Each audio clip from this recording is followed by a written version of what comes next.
सवाल है और इसने हवाले नाल जड़ा जवाब दिता है इमरान साहब और सही साहब हकीकतन जी इस तो पहले मैं इस बारे इसने जवाब दिता है कि अगर वो जी चीज़ां बना लगे वो पैसा उत्थे ज़ाया होने लग्या अगर इन्होंने शौक ही सी कि पाकिस्तान से पैसा खरीदा जाए बनाया जाए अगर उस पैसे की चलो उन्हें पाकिस्तान ही लाना सी तो अगर किसी कारोबारी हिस्से च लाने किसी ऐसी जगह लाने तो कोई गरीब आवाम की जो गरीब बंदे उनकी कोई रोज़गार मिला है कोई मजदूरी मिला है। कोठियों की हालत यह है भाई जिस तुसा फरमाया है कि मैं गया तो उत्थे खाली पाइयां सन एक खाली नहीं हज़ारां कोठियां लखां कोठियां जड़ियां खाली पाइयां और मगर उसकी क्या वजह है क्योंकि एक बंदा तो गलती कर सकना तो उसकी माफ कर सकना बंदा तो पूरी नस्ल अगर तुम बिगड़ी है तो उसका क्या इलाज है इमरान साहब तो पर सवाल उसकी वजह अगे भी मैं आख्या था कि उसकी एक वजह यह है कि वो अपना शौक पूरा करना मेन तो यह रीजन है ना वो इन्होंने की ध्यान अपने बंदे अपने इत्थे जिथे देखो जी असा ना ये मुल्क आ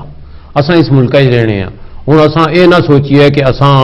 वो मुल्क आ वो असा ने वो गल मदरलैंड है तो इत्थे असा ना होवा असा की सोच इत्थे ने बारे चाहिए सी अपने बारे चाहिए सी अपनी कम्यूनिटी ने बारे चाहिए सी अपनी औलाद ने बारे चाहिए सी कि असा इत्थे क्या कुछ करी सकने हूँ ये इतनी ना कि दिहाड़ रात असा एक करी तय कमाई तय तो असा ये ना सोचिए कि उधर असा जरूरी आ उधर भी होना चाहिए अगे मैं ये गल पाई सी कि उधर भी होना चाहिए ना लेकिन ये इतनी ना कि बिल्कुल तुम सारिया चीज़ां सट्टी तय छोड़ी तय तो उत्थे स्टार्ट करी दियो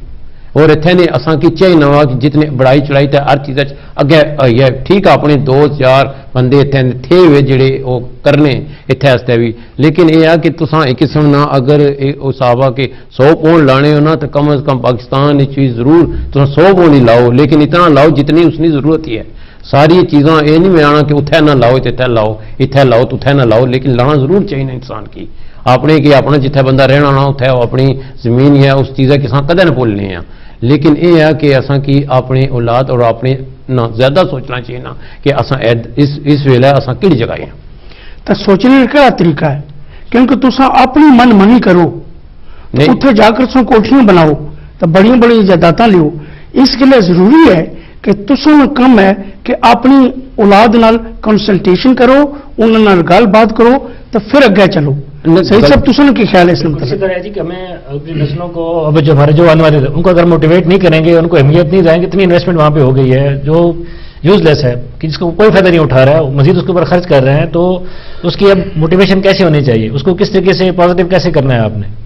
कि अपने बच्चों को उनका ठीक है ये होम लैंड है वो मदर लैंड है लेकिन जब मदर लैंड में इन्वेस्टमेंट कर ली गई है तो वो किस काम की है ये तो यहाँ पे उसको यूटिलाइज करते अपनी कम्युनिटी के लिए अपना को यहाँ मजबूत करते अपने एजुकेशन में बिजनेस में अपने कम्युनिटी को फायदा पहुंचा यहाँ नहीं कर सके अगर वहाँ किसी को दिखाना था उन्होंने कहा जी हमने अपने इलाके में जाके या अपने मुल्क में जाके किसी को दिखाना जी कि हम बहुत बड़ी शख्सियत बन चुके हैं या बहुत पैसा कमा लिया है तो वो बिल्कुल ज़ाया जा रहा है वो उसको पॉजिटिव करने के लिए अपनी औलादों को जा रही है तो फिर उसी तरह की फैसिलिटीज़ वहाँ पे देते एजुकेशन सेंटर बनते उस नाम के इंडस्ट्री बनती है उस नाम की हाँ जी हमने ये इंडस्ट्री बनाई है हमने एजुकेशन सिस्टम ये मुतारिफ कराया जी हमने ये टाउन प्लानिंग की है जी तो वो मेरे ख्याल में बहुत ज़्यादा अंदर वाले नस्लों के लिए बहुत अच्छा होता है मुल्क के लिए बहुत अच्छा होता है और बहुत नाम होता है और इस दुनिया में भी अगली दुनिया में भी सवाब मिलता है उनको कि हाँ जी इन्होंने अपने इनकम को अपने पैसे को बहुत मुस्बत यूटिलाइज किया है अपने मुल्क की हालत बदली है अपने इलाके की हालत बदली है तो मेरे ख्याल में बहुत अच्छा होता है। अभी हमें ये चाहिए कोशिश ये करनी चाहिए जितने भी जो कुछ हो चुका है वो तो हो चुका है इसको कैसे मैनेज किया जाएगा कि इतनी इन्वेस्टमेंट को किस तरीके से यूटिलाइज किया जाए किस तरीके से उसको जो है पॉजिटिव और अपने औलाद को अपने नस्लों को मोटिवेशन दी जाए कि नहीं जी वो भी आपका मुल्क है या आपका घर है वो भी उसको कैसे मैनेज करना है आपने ये ब्रिज का काम कयूम साहब बहुत बड़ी जिम्मेदारी है हम लोगों की जो यहाँ मीडिया में बैठते हैं या जो सोशल एक्टिविस्ट हैं कि किस तरीके से इसको इस मसले को सॉल्व करना चाहिए कि यहाँ प्रॉब्लम हम लोग हैं या वहाँ पे प्रॉब्लम है तो कैसे सॉल्व करना है किस तरीके से अपनी नस्लों को अपने आने वाले जो हमारे बच्चे हैं इनको किस तरीके से बेहतर रास्ता दिखा सकेंगे वरना ये नहीं कि तीसरी नस्ल कहते हैं यहाँ होगी तो यहाँ की होगी वापस नहीं जाएगी वो वापस नहीं जाएगी तो वहाँ पे इतनी इन्वेस्टमेंट करने का क्या फायदा हुआ ये हर एक के लिए सवालिया निशान है इतनी इन्वेस्टमेंट हमने इतना कमा के इतनी मेहनतें करके वो किस तरह हमने अपने आप को ज़ाया किया है किस तरीके से इसको साहिब साहब फिर इसका मतलब ये है ना कि बड़ी झूठी शान है अगर जेडे तुहाडे उस ग्रां या उस शहर जेडे तुहाडे गरीब भैन भरा रहने अगर उन्होंने की थोड़ी जी तुसा सपोर्ट करी हो तो जेडे तुहाडे जेडे मकान पहले बने जेडे पर रहन लगे सो तुसी ठीक है या जेडे तुसा कोई थोड़े जे नवे बनाए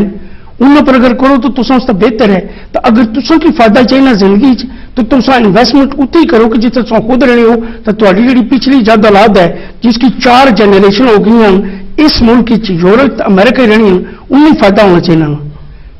बिल्कुल ठीक है। तो जबानों जबानी पुलाव को नहीं होने क्योंकि पुलाव ले लेना बिच को पाओ उसमें मेवा तंग होना वैसे नहीं होना। ये अफसोस की बात है, यहाँ वालों को फायदा नहीं हुआ और वहां वाले किसी को फायदा नहीं हुआ। तो अपने को सेटिस्फाई की गई है ना। तो यही एक अलमिया है जिसको हमें ये किस तरीके से सॉल्व करना है कि हमने यहाँ रहने वाले अपनी औलादों को भी हम बेहतर नहीं कर सके और वहां जाके इन्वेस्टमेंट नहीं करके अपने बाकी फैमिलीज को, खानदान, कम्युनिटी को भी फायदा नहीं पहुंचा सके। सही साहब साढ़े को बहुत थोड़ा वक्त रह गया। मैं चाहना कि ਜਿਹੜੇ ਤੁਸੀਂ ਮੇਰੇ ਮਹਿਮਾਨ ਹੋ ਅੱਜ ਤੁਸੀਂ ਜਿਹੜੇ ਕੋਈ ਲਾਸਟ ਮੈਸੇजेस ਅਸਲ ਵੀਰ ਵਾਸਤੇ ਪੋਜ਼ਿਟਿਵ ਤੁਸੀਂ ਕਹਿ ਸਕਦੇ ਹੋ ਕਿ ਪੋਜ਼ਿਟਿਵ ਚੇਂਜ ਕਿਸ ਤਰ੍ਹਾਂ ਆ ਸਕਣਾ ਹੈ ਕੋਈ ਤਕਰੀਬਨ 10 ਸਕਿੰਟਾਂ ਵਿੱਚ ਪਲੀਜ਼। ਬਿਲਕੁਲ ਜੀ ਮੈਂ ਜਿਹੜੀ ਜਾਣੇ ਤੋਂ ਪਹਿਲੇ ਜ਼ਰੂਰ ਇਹ ਗੱਲ ਕਰਨਾ ਚਾਹਣਾ कि ज़रूर तुसां अपने मुल्क इन्वेस्ट करो, हर चीज़ करो, लेकिन सिर्फ उतना करो जितना करी सको और जितना हो ही सके। तुसां उतना ओवर ना जाओ, ज़्यादा ख्याल जेडे मुल्क रहने हो अपनी ना, अपनी औलाद ना, तो अपनी कम्युनिटी ना ज़्यादा ख्याल रखो। शुक्रिया। मेरा ये सवाल है अपने यूरोप में रहने वाले नाजरीन से, यूके में, अमेरिका में, जहाँ कहीं भी हैं, अपने मुल्क हमने छोड़ा, इतने आपने मेहनत की, यहाँ पे सब कुछ बनाया आपने, लेकिन क्या इतना कुछ कमाने का, इतना कुछ बनाने का फ़ायदा किसको हो रहा है? ये ज़रूर सोचें और अपने आने वाली नस्लों के लिए सोचें कि उनको ये अपनी इन्वेस्टमेंट कैसे आपने मुंतकिल करनी है, अपने एजुकेशन के हवाले से, इंडस्ट्री के हवाले से, बेहतर अपनी कम्युनिटी को, अपने आप को कैसे मनवाना है, अपने मुल्क का नाम कैसे रोशन करना है, अपनी फैमिली को किस तरह मजबूत करना है। आपने ये ज़रूर सोचें और इस पर अमल करें कि हाँ जी रियलिटी क्या है कि हमने इतना इन्वेस्टमेंट करके उसका क्या हासिल किया हमने और हम आगे इसको किस तरीके से। शुक्रिया सैयद साहब। असलम साहब प्लीज बहुत थोड़ा टाइम है इसके लिए आखिर च मैं अपने जितने सुनने वाले भैन भाई न जितने नाजरीन उन्होंने यही इल्तजा करना कि अज भी वक्त है जी रेस है इस रेस की ख़त्म किया जाए और अपने बच्चों नाल बही तो उसना जितना पैसा वगैरह है जो कुछ है उस पर खर्च करो। बहुत बहुत शुक्रिया अली असगर साहब, सईद मलिक साहब, इमरान खान साहब, मैं थोड़ा बड़ा मशकूर हाँ कि जरा तुम अपना बड़ा कीमती वक्त कढ़ कर आज इस सारे प्रोग्राम पर तुम हाजिरी दी है। नाजरीन मैं तुसा भी बहुत शुक्रिया अदा करना कि जरा तुसा अपना कीमती वक्त कढ़ कर सारा प्रोग्राम देखा है और मैं उम्मीद रखना कि तुसा जरा सारा नेक्स्ट प्रोग्राम आ रहा है इंशाअल्लाह 17 ऑफ मई सारा प्रोग्राम 2:30 थी 4:30 तक होगा। स्पेशल प्रोग्राम हो सी साड़ी जी है 2 साल की स्पेशल चुगली की एनिवर्सरी हो सी और मैं दावत देना साड़ी पूरी टीम तुसन की दावत देनी है कि तुम साढ़े नाल शिरकत करो और असा की ईमेल करो और असा की फोन करो और उस प्रोग्राम इंशाअल्लाह शफीक साहब आएंगे और तुहाडे नाल गुफ्तगू करेंगे। बहुत बहुत शुक्रिया। खुदा हाफिज।